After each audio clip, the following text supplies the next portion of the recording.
All right, so hi everyone. We're just going to get started just for time's sake. Crystal DeFeo, and this is brought to you by Katie Coaching, my new coaching business. And we're just doing topics pretty bi-weekly. I plan on having a guest on each time to offer different perspectives. So this is Jason Barstartis, and he is a licensed professional counselor. So feel free to keep your cameras on if you're fine with that. If you don't want to keep your cameras on, I completely understand. And we can use the chat option. If you guys have any questions or want to engage, I'll be checking in on that as well. Yep. So our topic today is going to be social media, the good, the bad, and the ugly.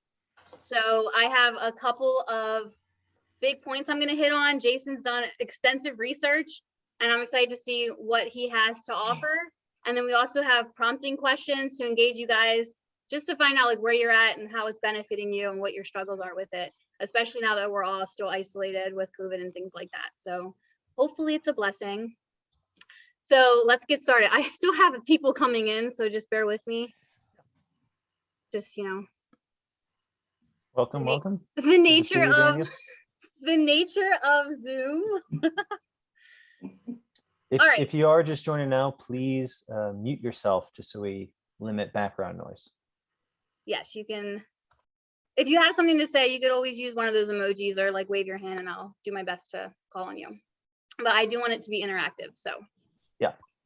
Okay, so how we broke this down for social media and mental health was talking about, like I said, the good, the bad, and the ugly. So I'm going to start with the good first, because a lot of us definitely rely on social media to connect right now. My mom's all the way in Arizona. We have people all over the country. So I started out with the concept of like using it in a good way to grow, not to gaze. And when I say that, I mean, we're trying to grow as a person and not get stuck on what other people have, or just kind of get stuck in that rabbit hole of, where we should be and what we don't have in our lives and what we're lacking. So I call that the grow versus the gazing. So I do know there's been a lot of growth in some ways with people using social media to network and dating and different kinds of things like that. So I want to hear your perspective on it. And then if anybody else has an example or a testimony on how social media did something for you and provided a better opportunity for you, and without it, you would have not had it, I'd like to just kind of hear what that was for you. And yeah, I'm going to just open the floor. So Jason, you can go first. Open the floor directly to me. All right. My journey with social media officially began about 10 years ago. I made a Facebook account for my friend's request. I had been stubbornly against it. And I finally broke down, made the Facebook account. And personally, for me, Facebook has been actually pretty positive overall. It's sort of a way for me to stay connected to people. It's a way for me to also get news feeds, articles. I'm on a lot of like different science pages. I'm on, animal pages because I need to see happy animals. It connects me to a lot of things. And I think it's an important part of our modern world. And I know a huge theme of tonight is also going to be the pandemic, because social media in the age of the pandemic, in the age of isolation physically, is one of the only vehicles for a lot of people to socialize. And that's why I'm going to have to preface a lot of the research I did for tonight was done pre-pandemic in sort of just a vacuum, with the assumption that you could go outside and hang out with friends instead of this option of social media. So I want to just state that there's a lot of assumptions and a lot of prefacing I'm going to be doing. But, I also noticed personally with social media, I do sometimes fall into the comparison trap. And one of the big themes of tonight is going to be seeing people who only present the best parts of self over and over and over. And what does that do to us on a daily basis, right? When everyone's only sharing good, amazing things for the most part, what does that do? Fortunately, I've got some real friends that when they're having a bad day, they let me know, and that is refreshing. But there's a lot of like, I just got married, here's my kid, here's my wonderful growth, here's this, here's that. And on my bad days, that hurts. On my bad days, I go, am I behind in some way? On my good days, I celebrate it. But I think it's been mostly good, but it's also been a bit of a mixed bag at times. What are some experiences people in the chat have had in terms of social media? What are some things that have been enriching about it or positive? Opportunities. All right, so for you, Crystal, your business is heavily connected to social media, right? Social media is one of the main vehicles for your business, if not Yeah. the.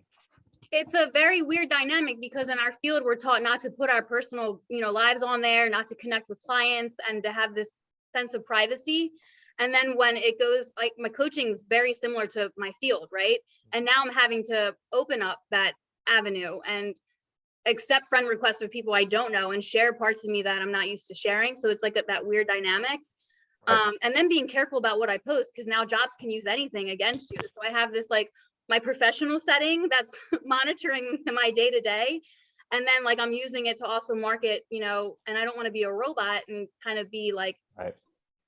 fun and show my personality. But then it's like, wait, what's work watching, So just that, like, balance every day of being very mindful, but also not losing who I am, because that also draws, like, the people that I want to do life with. So it has been a weird balance, but yeah, that's my opportunity. And networking, of course, like, I've met some amazing people if it weren't for the apps and social media and things like that. So is there anybody else where, like, if it weren't for social media or the internet, you would have not had an opportunity or some kind of benefit in your life? Maybe another question is, what is the % of your social contact through social media? Like how much are you utilizing social media to have social connection versus phone, in person, other vehicles? Maybe Yeah. it might help kind of concrete this answer. Don't all go at once. Imagine if you could call on people by name and put them on the spot. I'm about to. Start Don't with your act mother. like you guys don't use the internet. Like, now we're all shy. Crystal, why don't you start with your mom? Really put her on the spot Yeah, Rosa. here. So Rosa, what % of your social connection at this stage, especially during quarantine life or pandemic life, is through social media? Hi, Danny. Sorry. A very low %. And I tell Very you low why. %. Yeah, and I think a lot of it has to do with the idea that, at my age, I'm very, very old school. So very, very private with Mhm. with the platform that I take. And so I don't use social media a lot. I'm aware of it, I'm familiar with it, but I keep it at a minimal because I think for me, it's more about I don't use it as a network as much as I do like a LinkedIn, like with the Facebook and the IGs and all that. IG I use more for my side business, but Facebook and all that, I see so much of people just putting their dirty laundry out there and using it as a platform to gain negative attention that it's a complete turn off. So I do the absolute opposite, and I use it as a platform to encourage, to edify people and all, whenever I am on social media. So not big with it. And I think a lot of that has to do with the idea that I am, old school, older. I think that a lot of it, I think that the millennial generation will do much better at that than maybe our generation. Not to say that there aren't people our age that are very savvy with it, but for me personally, it's not, I don't use it a lot. I actually have a nice little quick demographic breakdown of 2 age groups and what their preferred platforms are. So 13 to 17-year-olds. You want to guess the top 2 platforms they use? What do you think the top 2 platforms for 13 to 17-year-olds are? Probably like a TikTok and Maybe TikTok, that's not on the list, so maybe true, but choose a different one. I would in comparison to Facebook and IG and right. So I have YouTube and Instagram for 13 to 17-year-olds. YouTube and Instagram, and then for 18 to 24, YouTube and Snapchat. I'm sorry, YouTube and Facebook were the top 2.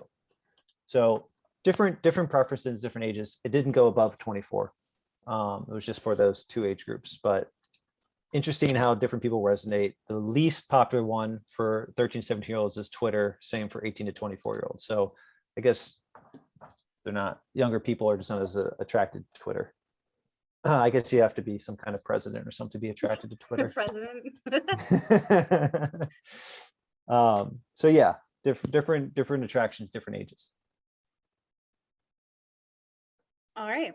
Anyone in chat find that a large percentage of their social life or social connectedness happens to be through social media?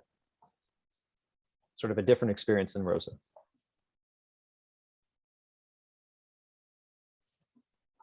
Internally, they might be shouting yes. Okay.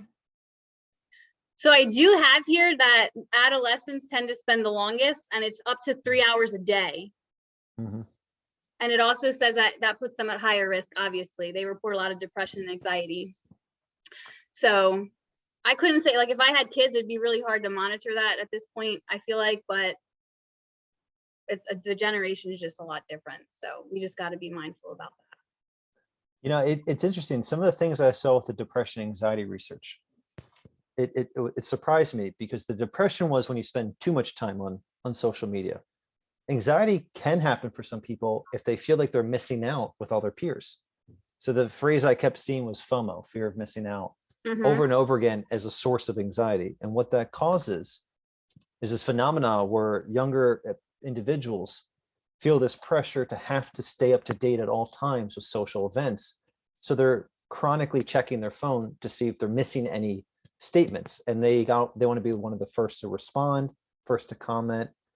And if there's some kind of delay, then there's a fear that people have already moved on past it and they've missed sort of the sale, so to speak. So it's a too much and too little is very distressing. There's like a perfect amount, and we're going to be talking about, is there a sweet spot of social media, right? Too much and too little. Yes. All right. So I don't know about you, but I'm ready to move on to the bad part. It's going to get worse. Wait. I didn't even think I named my one positive. Hold on. Oh, go ahead. Go ahead. All right. Yeah. Marginalized groups benefit greatly from social media in the sense that it's a place to find advocacy groups, LGBTQ groups, different individuals of different marginalized demographics can find a community. And that is something really profound. So when you think of all, when you think about historically, if you were in a marginalized demographic, let's say gay or trans, it would be very difficult to find peers, right? It would be way more difficult to find like-minded peers unless there was literal clubs or organizations you could get to. But now people all over the world can find individuals they can relate with and connect with. And I think that's really cool. And that's something that has helped address shame and stigma, is to see how many people are like you.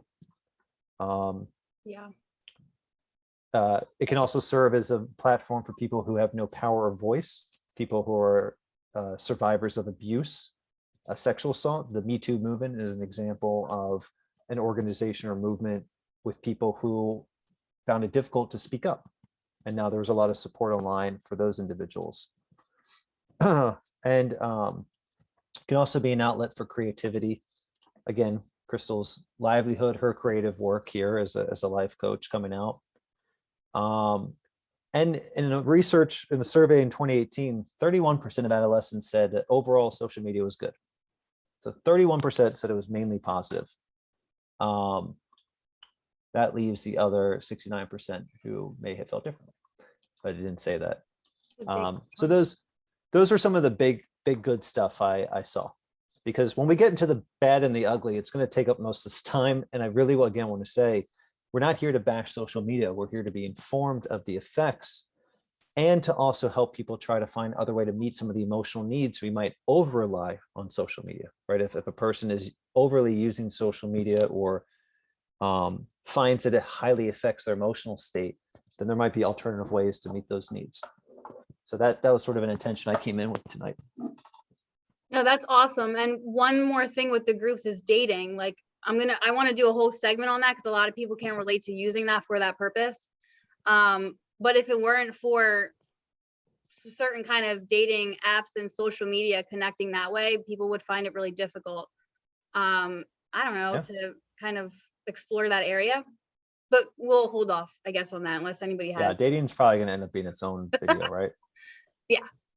Um, so moving on to the bad, and I don't like to use that word, but it's good. And like what Jason said, just sharing our experience and how we navigate these things, because us being therapists, life coaches, we have to use the internet. So like practicing what we preach, like if we're coming across anything negative or bad, how we deal with it, that might help, like he was saying. So one thing I have here is like dependency. When we're getting into feeling a sense of dependency for our validation, what else? Our self-esteem, like we're using these avenues to gain that, which is an emotional need that we have, right?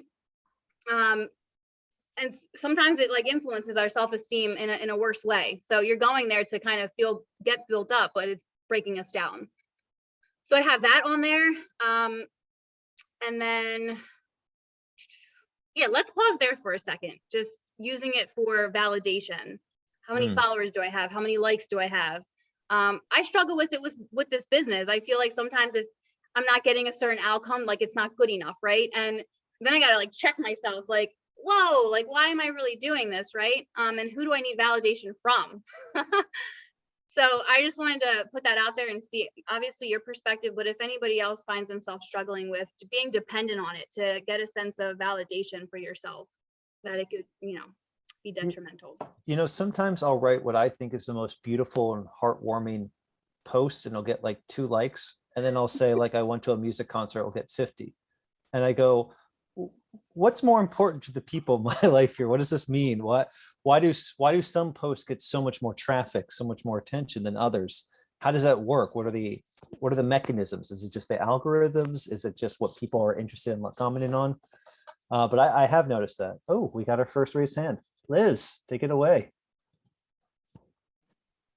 Hello. Hi, Liz. I have so much to say about this topic, but of course, I'm not going to remember everything I have to say, and I won't take that much time anyway. But I think it's really interesting because as an older woman, right?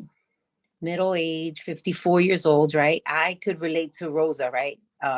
Dear Rosa. And it's so funny because it's a new thing for us, right? So we're like, what is this, right?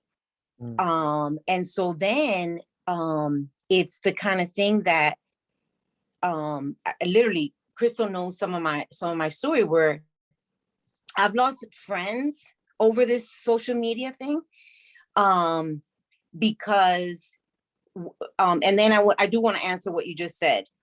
I think it's funny because I'm the same way. Like it became a platform for me to just share, like my thoughts, right? And you're absolutely right. You write something that's like so deep, but then you put a picture of yourself, and it's like you got 1,000 likes, and it's like, oh my God. So we're driven by that, right? We like we said, it feels good, but thank God that I'm older and I could recognize like, wait a minute, like this is not okay. And so it reminds me of, there's so many people that are not living their true life. So all they want is the mask. They want us to stay stagnant. They don't want, because then we're in competition with someone that does something that's so profound. Because I've done it where there's a couple of my friends that are doing a great job on the internet, and I stopped following them because I get intimidated by them. But thank God that I'm older and I have to say to myself, no, you're not doing that. You got to support each other. But it's the bottom line, like this generation, they don't want to, they want to put the mask, they want to keep the mask on. They want the now, they don't want to go deep in conversation. And it reminds me of me being a hairstylist. Like I'm that person that wants to sit and have deep conversations with people. And I have to gauge what client wants that and what client doesn't want that. And it's the same thing with social media. So I'm in agreement with what Crystal said, like and I'm glad I've been doing it for like a year and a couple months now. And so quickly after, I had to say to myself, do you want to impact, even if you just impact one person, because that person could change a nation, right? Like reminding myself that Michelle Obama, Oprah Winfrey, right? Like they went through what they went through, but yet they kept at it. And because of it, they became who they became, so if you only get one like, it's okay, because that one person could become Oprah Winfrey. That one person could become Martin Luther King. And I have to remind myself of that, because trust me when I tell you, I want to cut it off sometimes. Crystal knows that. Sometimes I'm like, I don't even want to do this anymore. But then I'm reminded, somebody will come and say to me, oh my God, like your post, even though they don't like it all the time, most of the time they didn't, but next thing you know, they're like, do not stop, because you really encourage me. Well said. Real talk. Who here has ever unfriended someone because you were sick of seeing how well they were doing? Raise your hand if you've ever unfriended someone because you were sick of seeing how well they were doing all the time. All right, you guys are better than me. Fair enough. I've definitely lost friends on there just because I had an opinion. Yeah, I think politics pretty much wrecked about 30% of my friends on Facebook Same. at times. So Yes. I'll own that. But thank you so much for what you shared, Liz. That's right. Yes. Good stuff. Okay. Anything else on this? I wanted to kind of connect this to self-image. Self-image? Yeah. Ooh, okay. So self-image, how we feel about ourselves, and particularly feelings I have about these new filter apps, right? That take away every blemish. And what's funny is it really bothers me, but makeup doesn't. And makeup was the first filter. Before the internet, there was makeup, and I'm not bothered by makeup, but there's something about these darn filters that makes me really worried. And I'm worried because these beauty standards are getting silly to the point that people almost look cartoonish sometimes. Blemishes make us look human and real. I've seen some photos, I'm like, that's not even a person. That's like an algorithm. What am I looking at? And I was thinking about this earlier when I was preparing for this. I was like, why am I bothered by these apps so much more than makeup? And one of the questions I had is, what is the age people tend to start using makeup? And what's the age people start using these apps? And I realized children are using filter apps. That terrifies me. But their parents would ground them if they put on makeup, right? The parents would discipline them if they put on makeup, but they don't say anything about these apps. And it's the same thing. It's creating this really impossible standard that I think is causing a lot of body dysmorphic issues. Body dysmorphia, again, your mind starts to warp the image, right? Self-image issues, negative self-talk about the body, about your face, healthy wrinkling, right? Healthy gray hair, healthy balding. Like this is God-given right here, right? There's no filter here. This is all me. Although I've been tempted at times, but what does it mean for all these common apps? And they're getting so good that sometimes you can't even tell which is actually worse, because it makes it seem like everyone is beautiful. So Crystal, I'd love to hear your thoughts on this. Well, how do you feel about these apps? It's interesting. I feel like with my age, obviously social media has been around for a while. But I feel like as I've gotten older, I don't care about using them as much, but I could see how, a little 14-year-old that's looking at a Kardashian, now they have actual like Khloe Kardashian filters, right? And that's scary, because when we talk about like in my field, addiction and eating disorder and all these things, like that's a direct result of having this standard of an image, right, that we can't live up to. Yeah. And so I think social media has a lot to do with it. So I don't know. I feel like, again, it comes down to just using discretion with your kids, knowing what they have access to now, and then you being just comfortable, like having other ways to validate how you look and how you feel. Because if you're comparing it to freaking I don't like the Kardashians. That's just, I'm sorry, that's such a big opinion, but I just feel like it's super unhealthy. Controversial. I know. I'm gonna get like text after this. Sorry to say it. I never watch their shows. I never like their social media. And it's just because of that very reason. Like they make everybody else, not just them, a lot of celebrities and things make other women and young girls feel like they're not adequate. And that's really scary. So if you feel like you're somebody who continues to compare yourself and you're looking at their social media, like that's somebody I would unfollow, not out of jealousy, but just like, that's not real to me. That's Right. not what we should be aiming for. So that's just my perspective. I do have one research or two things. So there was research done that people who use these apps have this thing called body surveillance, which means that they're hyper aware of their body at all times. They're constantly scanning their body. And that awareness makes them more self-conscious of their body, right? So body surveillance being the pattern of being hyper aware of your body, your blemishes, your weight, and your image. And there was a leaked document. Someone at Instagram did a no-no and leaked confidential research in 2021. So this is during the pandemic. Someone leaked this. The app Instagram uses to help with the filter app, they had already done their internal research. They knew what the harm is. And the research is that 1 out of 3 teen girls using this app had an increase in body dysmorphia, body self-image issues, and 14% of boys did as well. Wow. Note that this is only male and female. There was no non-binary or gender fluid studies I found on this.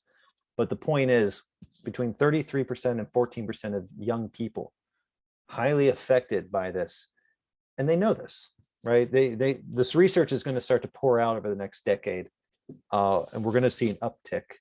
I also found that there is an increase in plastic surgery over the last few years. Plastic surgeons are killing it because of, in part, these apps. People want to look like their filtered self, and they're willing to pay tens of thousands of dollars to do that. And so it's all connected. But I when I saw that, I was quite moved by that, and actually quite saddened by that. To see that. I'd be interested to know if any like men on here, not to make this a gender thing, but do you feel like the level of pressure is the same for you guys or less or more? With my stomach. No, serious. With my stomach. That's it. I don't know if there's a filter for a belly yet. That might break me. If there was a 6-pack filter, that might break this like no filter streak I'm on. But no, I would say the vast majority of pressure is probably towards women. That's fair. Okay, you're hilarious. All right, so I think we got through the bad so far. Oh, no, I got more. You got more? Okay. I got more. Cyberbullying. Let's talk about cyberbullying. You ever seen the Simpsons scene where there are 2 dogs bark at each other through a gate? They're all vicious, and then the gate opens and they whimper and they run away. You guys familiar with that meme? Well, the whole idea is people who would never talk trash to someone's face, who would never put themselves in jeopardy, freely do it from their computer. And what we're seeing is this like unfiltered hatred and vileness that comes out from people online because they're not going to get their asses kicked, right? Like one thing that keeps people in check is the fact that if you talk trash to someone, they'll get beat up. Well, that doesn't happen online. People can say terrible things with no consequence. And the other is the sense of anonymity. Nobody knows it's me, right? Or maybe I have a fake account, maybe it's an alt account. So people are saying these terrible things from this kind of place of safety, and it's causing real harm. 72% of teens say they have been cyberbullied. 72% in one study found it. In a survey of 2020, more than 6,000 individuals ages 10 to 18 found that over half of them had experienced cyberbullying. And cyberbullying is no joke. Cyberbullying can increase suicidality, increase depression. Cyberbullying has cost people their jobs. cyberbullying has done incredible amounts of damage. And what's worse is sometimes once you do cyberbullying, it can't always be erased, right? It can get, because it's on the internet, sometimes it can kind of get frozen out there. There are ways to delete some things, but not all of it. So it's a real problem. And it's hard to control because there's a sea of anonymous people doing it, right?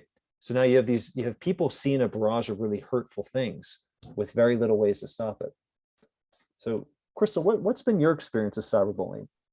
I was a victim of it in my younger years, I should say, but maybe somebody can throw out a guess. I found research on what percentage of our generation actually experiences harassment and cyberbullying, and this number was astonishing to me. I thought it was like a little bit lower, but anybody want to take a guess? In the chat even? Type it in. In the chat? Type in the chat. Free candle. Let's see. Okay, so I have 60%. Mhm. Yeah, So I got 70 and 50, so pretty much the same range, 70 to 60, 50. So most people, I think it's safe to say most people have been cyberbullied. yeah, so I was experiencing it in school and out of school on AOL. Remember like the little MySpace and AOL stuff? Yeah. But like now we have all these other platforms, and adults do it too, to be honest. Like that's why I've unfriended half of like, Yeah. we're just more discreet about it. But it happens to all of us, I feel like. So yeah, that's what I have to say about that. I think for me just dealing with it, I choose not to. So if you don't like me or if I don't agree with you, we have the means to block and unfollow and things like that. But I also try to limit my time all around. Like I'm using it to grow, not to gaze, as I said. So anybody else? Yeah, Anyone I'd want to like share to any know. experiences? Yeah. Okay. Go ahead. I'm Rosa? sorry. I'm curious. I'd like to know from Theo Daniel's perspective, like in your background,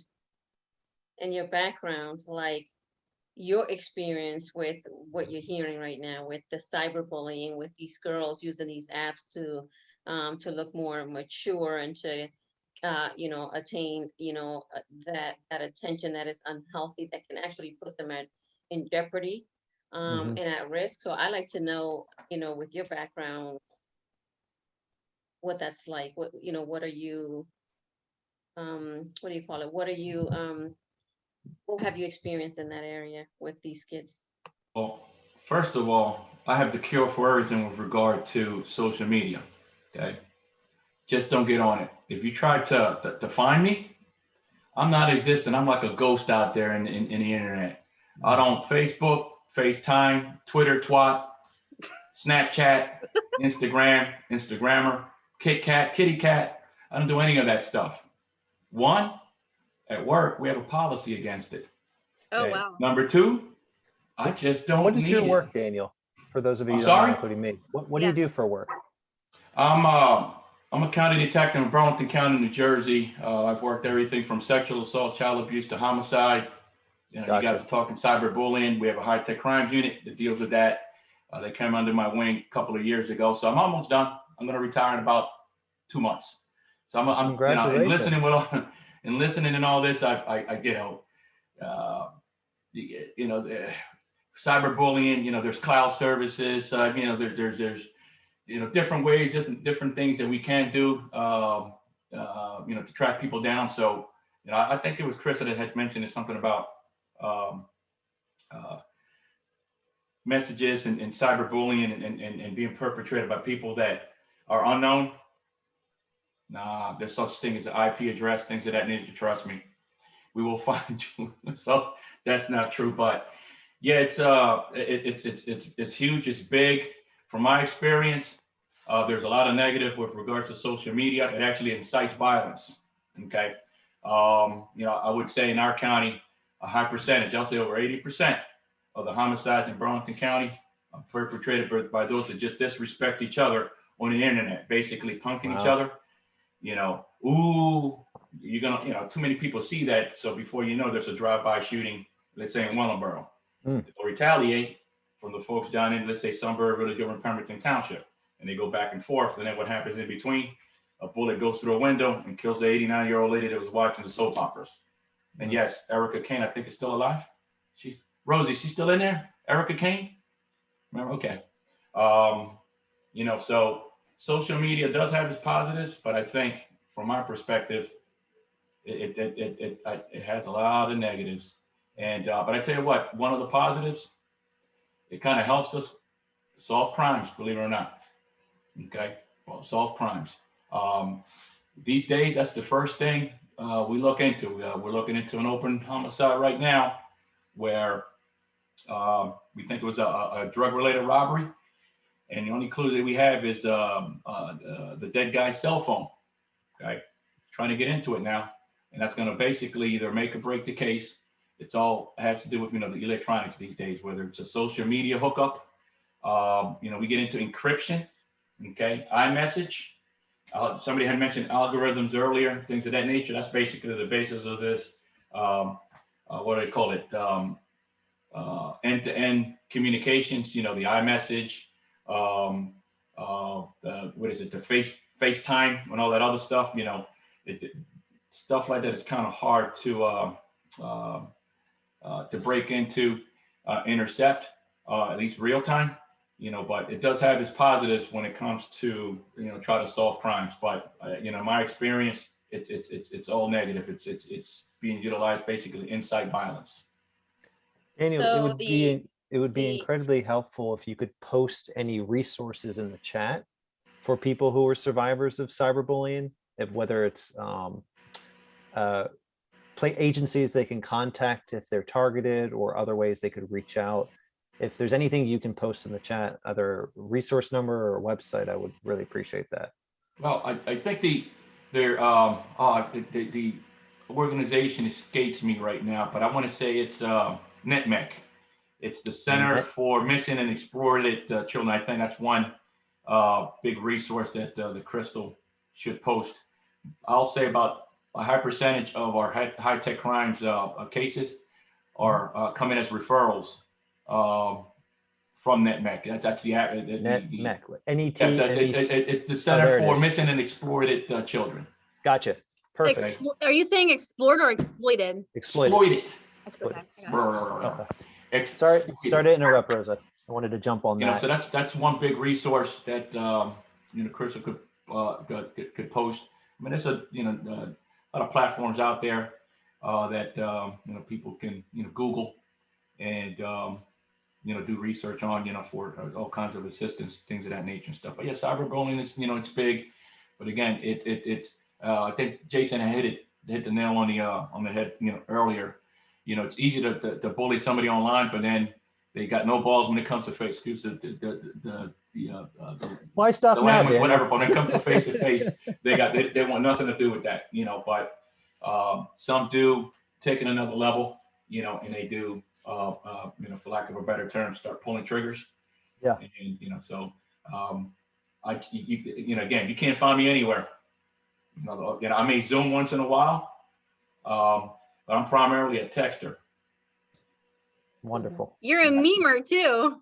What? You love A those meme. memes. Right. All right, Rosa, Mom, you were gonna say something. No. I think they kind of presented that very well. I think that I guess for the professional, it's a and those that are networking, you know, it can be a great experience.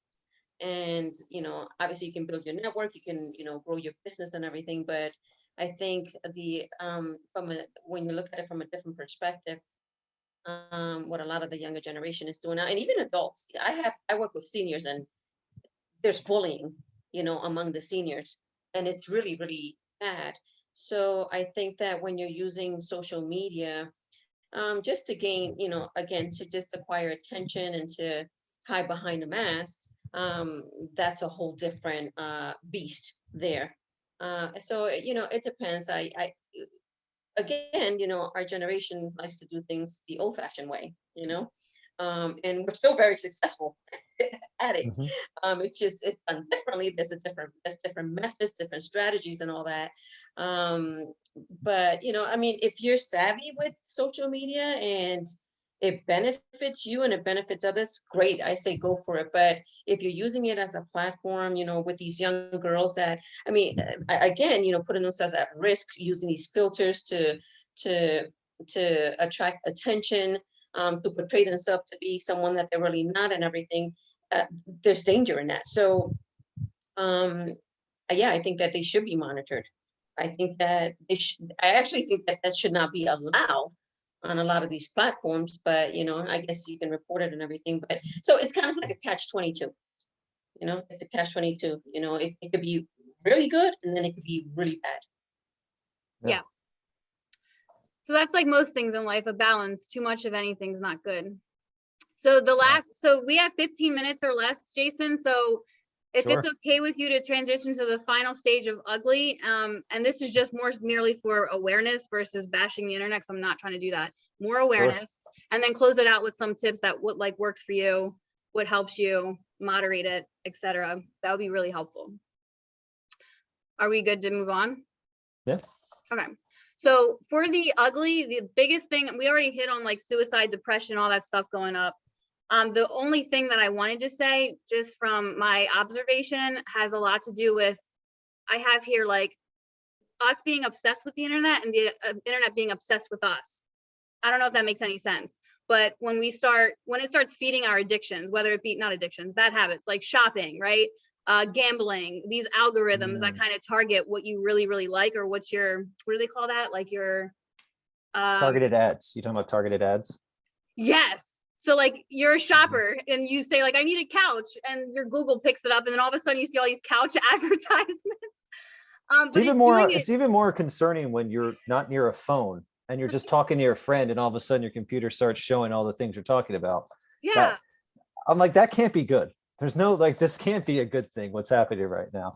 Yeah, I remember one quick story when my mom moved. I remember talking, I just want a gift for her. And I was saying, she moved to Arizona, I'm in Philly, like what would be creative to connect us?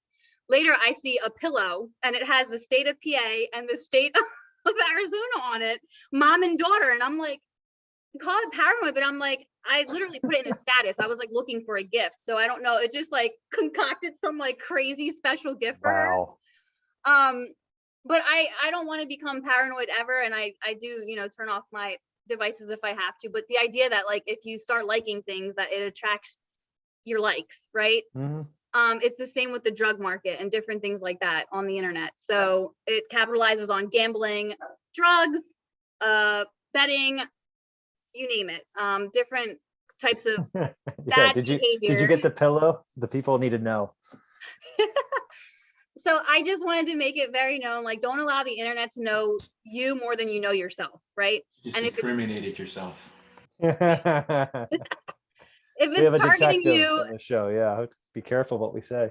if it's targeting you in those ways, then I do take a break, because it shouldn't know me more than I know it, if that makes sense. Similar to this kind of, I want to talk about the idea of echo chambers is a very ugly thing. Echo chambers is a phrase I hear a lot. And I kind of define it as algorithms repeating messages over and over and over again to the little group you're involved in, and only hearing one thing over and over and over again, and what that can do to make a really warped view of reality, the warped view of the world, of other people. I mainly associate this with politics, but I think there's other echo chambers. There's just constant feedback loops of what to think and what to feel about things.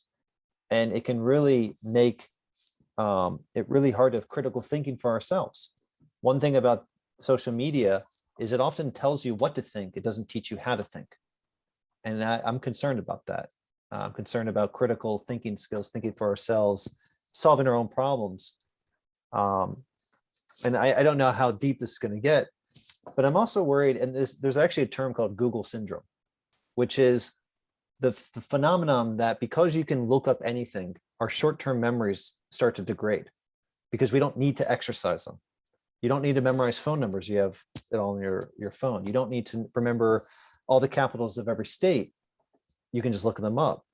And so connected to social media, but kind of connected, is this idea that there's all this information. And as a result of looking up all the answers, I wonder what this is, especially what younger people are going through. How is critical thinking being developed when all the answers are abundant? why study for a test if you can just Google the answers or ask your friends online? And we're so connected to all this information, it's got to be doing something. Again, there's probably tons of research I didn't prepare for in that particular subject, but I'm very concerned about that. I don't know if Crystal is, but I'm I'm very concerned of the lack of situations that demand critical thinking. Situations that I would say, Rosa, people from older generations would say there are times when they had to think for themselves. There was no other option. And that's not always true for the newer generation. And I imagine that's having a profound effect. I'll make my answer quick. I don't always trust it because I get so many conflicting things when I try to cheat anyway. So for me, I'm old school. Like I'll open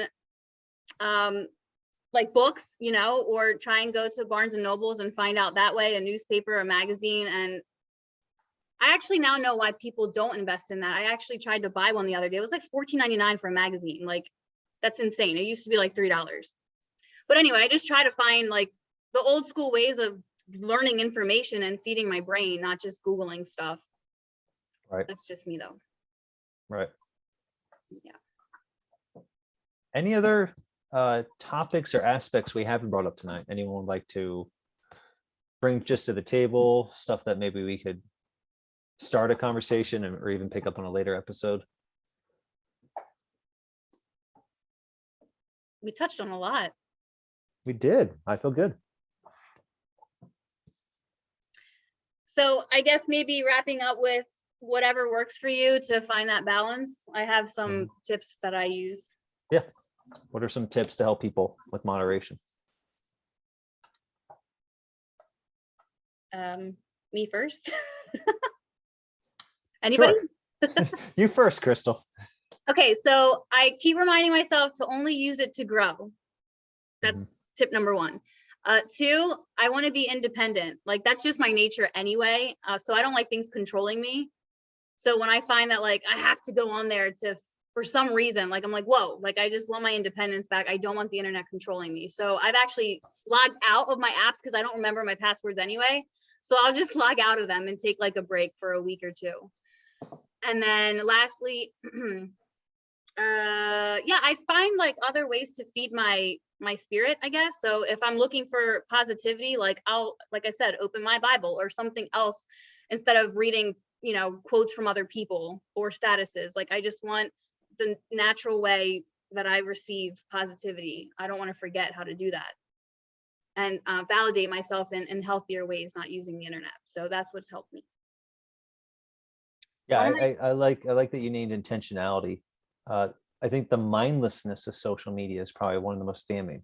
Scrolling for the sake of scrolling, kind of just, again, glazing over all this information, but not really seeking anything particular, seems to be damaging. Also, a lot of the research is about literally the time spent. So 2 hours plus tends to cause depression symptoms. And so the number I kept seeing in my research was 30 minutes. 30 minutes a day of social media seems to be like the sweet spot where you have enough connection to not have FOMO, but you're not saturated with so much of other people's lives that you're not cultivating your own. Because while you're scrolling, you're not living. You're not also doing something worthy of talking about, right? If the only thing you're doing is reading about other people's lives, then you're not going to have anything to share about your own because you're not doing anything worth sharing about. You're just looking at others. So yes. Only 30 minutes kind of puts you in a position where you can maybe go out, do something exciting, talk to someone, read and share about a book you're reading, do something else. So 30 minutes was what the research recommended that I kept seeing. Yeah. I'm writing a quote in the chat that I read as a reminder, if you want to write it down. It says, when we compare, we think less of ourselves or more of others. So that's a good reminder to not try our best not to do it. Right. When we're on the internet. Liz, you said one of my clients has a dump phone. What is the statistic? I don't know what a dump phone is. What's a dump phone? Like a burner? Like a phone only for internet? Or did they get dumped? No, it's weird. It's she's actually a law student. And she just was done. She was just done. So she's like, you know, early 20s and just decided, I do not want to be a slave to social media. and my phone and stuff, but she still needs a phone. So she literally bought this little, I think it's still on, I think Apple still makes it. But it's literally, it's called a dumb phone. But I wonder, because I hadn't heard of it before, but I wonder how many, like I might have to do my research. I wonder how many people are starting. A flip phone? It's called a dumb phone. It's a little phone and it looks like a play phone. Yeah. But I it's Googled not a it. flip phone. It's a new, I never saw it before. And I'm like, what is that? And she says, Oh, yeah, so because What's the purpose though? What's the purpose of It's the for- so dumb it's you phone? still law can call enforcement. people, Huh? but you don't have the internet. Like you don't have anything else. So it's like she can Oh. still text, she can Mm. still call. But there's nothing, I don't even think she has a GPS, but maybe has a GPS. I don't know. It But I basically- thought that was really cool. I would love that, but I can't with my business. But if it was up to me, that's exactly what I would do. In fact, my husband, I always tell my husband every so often, that's it, I'm done with this iPhone. And he says, no, you need it. I'm just curious to know, what the statistics are that people are using it, yeah. Dan? Let us know. And if you guys want a BlackBerry, I have one for sale. Daniel, you got any information of dumb phones? Basically, all it is just limited service, incoming, outgoing phone calls, and that's about it. And it's usually pay as you go. Some of them are just prepaid. That way, you're not attached, you're not married to a long-term agreement. That sounds like a burner. It sounds like a That's burner. basically what it is. It's just but real limited capabilities. That's all. So that's what should be given to all the kids. Incoming, outgoing phone calls, and that's it. Maybe texting, but I think it sounds to me like you Yeah. don't want to do any texting. Yeah, giving kids I miss my flip phone. I some days I really miss that thing. God, it was so simple. It got the job done. But Yeah. when in These Rome. Smartphones are smarter than us. Yeah, No. I don't usually, I'm not on social media a lot, but I found that the times that I am, it can be consuming. And I'm not looking for, I'm not looking to read anybody's, novel or biography or anything like that, but there's just I look for the funny stuff, the things that make you laugh throughout the day, but even that can be consuming. And so I've learned to, when I'm aware that I spend too much time in that area and it's consumed me, I completely shut it all down. And I could go weeks without it. The interesting thing is that when I come back to that, nothing's changed. It's all the same thing, So you're not really missing out on anything. So now I've learned to disconnect, and it's helpful. Cleanses.